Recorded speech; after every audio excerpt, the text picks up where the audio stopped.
For my next anime review, I am doing Mary and the Witch's Flower.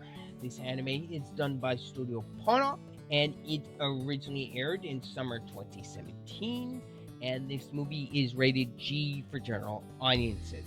Now, I don't have a whole lot of nitpicks. I only have a few because this movie is a lot better than I was expecting it to be. This movie reminds me so much of Studio Ghibli's work, especially Kiki's Delivery Service, and I enjoyed this movie all the way through. The pacing is great. It's not bogged down by too much exposition, but the one thing that I do wish they would have explained a little more clearly was the magic system. I mean, something probably could have gone over my head, but that's just a minor nitpick I have. I will say something else that I didn't really care for too much in this movie were the villains.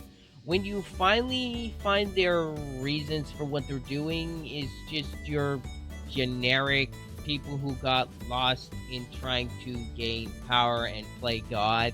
It's your standard mad scientist evil witch fare. It wasn't all that compelling, but it wasn't terrible or anything. They served the plot just fine. Other than that, this movie was fantastic.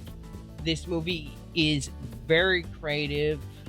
Like I said, it reminded me a ton of Studio Ghibli's work. There are some fantastic designs of creatures and some machines, some very well designed architecture, and overall I just loved the look of this film. I really enjoy when anime gets into the English looking structures, and Mary herself, I really enjoyed her as a main character. She's a bit of a klutz, but she basically in the film, she just wants to help out, and she is trying to keep herself busy. She doesn't like to get bored. So overall, she is a very endearing character. The other main character of the film, Peter, I thought he was very likable as well. So that was nice to see. And the pacing as well to this film, I thought the pacing was very good. This film didn't feel too long, and this film didn't feel like it was too short either.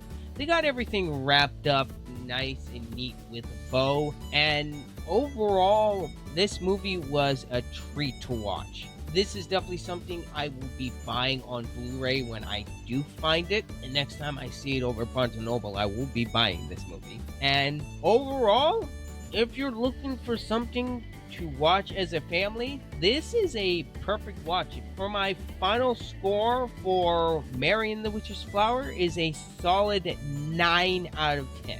There are a few nitpicks in this film, but those are really just nitpicks on my part. This movie is beautifully animated. It has some lovable characters. Overall, it's just an enjoyable movie to watch. Studio Ponok did a fantastic job with this film. Anyway, those are all my thoughts on Mary and the Witch's Flower.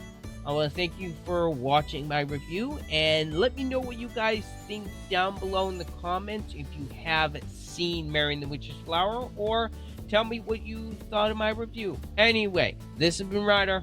I'm out.